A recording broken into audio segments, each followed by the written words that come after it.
Hello, welcome back to our channel. അപ്പോൾ ഇന്നത്തെ രാവിലത്തെ ചായ കുടിയെല്ലാം കഴിഞ്ഞതിന് ശേഷം ഒരു തോരൻ ഉണ്ടാക്കാൻ വേണ്ടിയിട്ട് പയർ പൊട്ടിക്കാൻ വേണ്ടിയിട്ട് വന്നിരിക്കുകയാണ് കേട്ടോ തോട്ടത്തേക്ക്. ഇവിടെ വന്ന് നോക്കുമ്പോൾ കുറേ വഴുതനങ്ങ ഉണ്ടായി കിടക്കുന്നുണ്ട്. അപ്പോൾ ഞാൻ വിചാരിച്ചു വഴുതനങ്ങ ഉപ്പേരി ഉണ്ടാക്കാമെന്ന് വിചാരിച്ച് 2 വഴുതനങ്ങ പൊട്ടിച്ചെടുക്കുകയാണ് കേട്ടോ. അപ്പോൾ ഇതിൻ്റെയൊക്കെ തൈ നടന്നതിൻ്റെ വീഡിയോ ആണ് ഞാൻ ലാസ്റ്റ് ഇട്ടിട്ടുണ്ടായിരുന്നത്. പിന്നീട് എനിക്ക് വീഡിയോ എടുക്കാനും ഇടാനും ഒന്നും പറ്റിയിട്ടുണ്ടായില്ല കേട്ടോ. ഓരോരോ സാഹചര്യം കൊണ്ടാണ് ഇടാൻ പറ്റാഞ്ഞത്.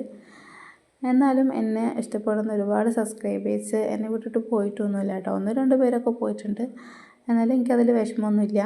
അപ്പോൾ ഞാൻ വിചാരിച്ചു എൻ്റെ അടുക്കളത്തോട്ടം, ചെറിയൊരു അടുക്കളത്തോട്ടമാണ്, അത് നിങ്ങൾക്ക് കാണിച്ചു തരാമെന്ന് വിചാരിച്ചു കേട്ടോ. ഈ പ്രാവശ്യം ഒരു 3 വഴുതനങ്ങ തൈയാട്ടം നട്ടിട്ടുണ്ടായിരുന്നത്. അത്യാവശ്യം നല്ല കായ ഉണ്ടായിട്ടുണ്ട് കേട്ടോ. ആവശ്യത്തിലധികം കായ ഉണ്ടായിട്ടുണ്ട്. 3 എണ്ണത്തിലുണ്ടായിട്ടുണ്ട് കേട്ടോ. പിന്നെ അതുപോലെ നട്ടിട്ടുണ്ടായിരുന്നത് ഈ ചതുരപ്പയർ. ഇത് ഞങ്ങൾ ഈ പ്രാവശ്യം ആദ്യമായിട്ടാണ് നട്ടിട്ടുള്ളത്. ഈ പയർ ഞാൻ ആദ്യമായിട്ടാണ് കേട്ടോ കാണുന്നത്. ഇവിടെ വന്നതിന് ശേഷമാണ് ഈ ഒരു പയർ തന്നെ ഞാൻ കാണുന്നത്. അപ്പോൾ ചേട്ടനാണ് പറഞ്ഞത് ഇത് ചതുരപ്പയർ എന്നാണ് ഇതിന് പറയുന്നത് എവിടെയെന്ന് പറഞ്ഞു. തോരൻ വെച്ചാലൊക്കെ നല്ലതാണ് കേട്ടോ കഴിക്കാൻ. പിന്നെ ഈ പച്ചപ്പയർ ഇപ്പോൾ 2-3 തവണയായിട്ട് പൊട്ടിച്ച് നമ്മൾ ഉപ്പേരി ഉണ്ടാക്കിയിട്ടുണ്ടായിരുന്നു കേട്ടോ. പിന്നെ തക്കാളി ഈ പ്രാവശ്യം നന്നായിട്ട് ഉണ്ടായിട്ടുണ്ടായിരുന്നു. അപ്പോൾ അതിൻ്റെ ഷോർട്ട് വീഡിയോ ഒക്കെ ഞാൻ ഇട്ടിട്ടുണ്ട് കേട്ടോ. തക്കാളി അത്യാവശ്യം കിട്ടിയിട്ടുണ്ട്.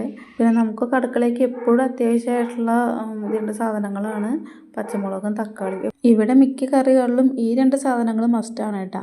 അതുകൊണ്ട് ഈ പ്രാവശ്യം കൂടുതലും ഈ തക്കാളീന് പച്ചമുളകിൻ്റെ തൈ നട്ടിട്ടുണ്ടായിരുന്നു. പിന്നെ ഈ പ്രാവശ്യം പച്ചമുളകിൻ്റെ തൈ വാങ്ങിച്ചിട്ട് ഇപ്പോൾ ഈ ഒരു ഹൈറ്റ് ഉണ്ടല്ലോ ഈ മുളകിൻ്റെ, ഇത്രയും ഹൈറ്റ് വെച്ചതിന് ശേഷമാണ് കേട്ടോ അതിൽ പൂവൊക്കെ ഇടാനായിട്ട് തുടങ്ങിയത്. അപ്പോൾ ഞാൻ ആദ്യം വിചാരിച്ചു ഇത് തൈയൊന്നും അത്ര നല്ല തൈകളല്ല കിട്ടിയത് ഈ പ്രാവശ്യം എന്ന് വിചാരിച്ചു. എന്ന് വെച്ചാൽ ഞങ്ങൾ കഴിഞ്ഞ പ്രാവശ്യം വാങ്ങിച്ച തൈകളിലെന്ന് വെച്ചാൽ പെട്ടെന്നൊരു മീഡിയം ലെവൽ ഹൈറ്റ് ആയപ്പോഴത്തേക്കും അതിൽ പൂവും കായ്കളൊക്കെ ആയി തുടങ്ങിയിട്ടുണ്ടായിരുന്നു. അപ്പോൾ ഇത്രയും ഹൈറ്റ് വെച്ചിട്ടും അതിൽ പൂവൊന്നും ഇടാത്ത കണ്ടപ്പോൾ ഞാൻ അങ്ങനെ വിചാരിച്ചു. പക്ഷേ അതിൽ പൂവിട്ട് തുടങ്ങിയതിന് ശേഷം എല്ലാ തൈകളും നന്നായിട്ട് തന്നെ മുളകുണ്ടായിട്ടാണ്, നന്നായിട്ട് കായ്ച്ചു. എല്ലാ തൈകളും അതുപോലെ തന്നെ ഈ വീഡിയോയിൽ കാണുന്ന പോലെ തന്നെ നന്നായിട്ട് മുളക് എല്ലാ തൈയിൽ നിന്നും കിട്ടിയിട്ടുണ്ടായിരുന്നു. പിന്നെ ഇത് കണ്ടോ, ഇതൊരു ചെറിയൊരു പപ്പായ തൈയാണ് കേട്ടോ. അധികം ഹൈറ്റൊന്നുമില്ല, പക്ഷേ അതിൽ വേഗം തന്നെ കായ് ഉണ്ടായിട്ടാണ്. അപ്പോൾ ഒരു പപ്പായ മൂക്കാനായിട്ടുണ്ട്, ഒരെണ്ണം ആവണേ ഉള്ളൂ. അല്ല അധികം ഹൈറ്റും ഇല്ല കേട്ടോ ഇതിന്, പെട്ടെന്ന് തന്നെ ഇത് കായ്ക്കും ചെയ്തിട്ടുണ്ട്. പിന്നെ ഇതാ കാബേജ് ചിലതൊക്കെ ആവുന്നുള്ളൂ, ചിലതൊക്കെ നന്നായിട്ട് മൂക്കും ചെയ്തിട്ടുണ്ട്. അതുപോലെ കോളിഫ്ലവറും ആയിട്ടുണ്ട് കേട്ടോ. കോളിഫ്ലവർ ചിലതൊക്കെ നന്നായിട്ട് മൂത്ത് പോയി. എന്തായാലും കറി വയ്ക്കാൻ നല്ലതാണ് കേട്ടോ മൂത്ത് പോയാലും. അപ്പോൾ ഇത്രയൊക്കെയാണ് ഞാൻ ഈ ഒരു വീഡിയോയിൽ എടുത്തിട്ടുള്ളൂ കേട്ടോ. പിന്നെ അമരക്കായൊക്കെ ഇല്ലേ, അമരക്കായ കോവയ്ക്കൊക്കെ നട്ടിട്ടുണ്ടായിരുന്നു. അപ്പോൾ അതിൻ്റെ ഒന്നും വീഡിയോ ഞാൻ എടുത്തിട്ടില്ല കേട്ടോ, ഈ ഒരു വീഡിയോയിലില്ല. അതിൻ്റെയൊക്കെ ഷോർട്ട് വീഡിയോ ഞാൻ ഇട്ടിട്ടുണ്ട്. അപ്പം ഈ ഒരു വീഡിയോ ഇത്രയേ ഉള്ളൂ. പിന്നെ ഞാൻ നിങ്ങൾക്ക് പെട്ടെന്ന് തന്നെ സിമ്പിളായിട്ട് ഉണ്ടാക്കാൻ പറ്റുന്നൊരു മത്തൻ കറിയുടെ വീഡിയോയും കൂടി ഇതിൽ ആഡ് ചെയ്യാം കേട്ടോ. അപ്പോൾ അതും കൂടി ഒന്ന് കാണണേ. അപ്പോൾ ഇതുണ്ടല്ലോ, ഇത് അധികം മൂക്കാത്ത മത്തനാണ് കേട്ടോ അരിഞ്ഞെടുത്തേക്കണത്. അധികം മൂക്കാത്തതാണ് നല്ലത് കേട്ടോ ഇങ്ങനെ കറി ഉണ്ടാക്കുമ്പോൾ. അപ്പോൾ അതിൽ വേവാൻ ആവശ്യമായിട്ടുള്ള വെള്ളം ഒഴിച്ച് കൊടുക്കുക. പിന്നെ ഇതിലേക്ക് മഞ്ഞൾപ്പൊടിയും ഉപ്പും പിന്നെ എരിവിന് ആവശ്യമായിട്ടുള്ള പച്ചമുളകില്ലേ, പച്ചമുളകും കീറിയിട്ട് ഇതിലേക്ക് ഇടാം കേട്ടോ.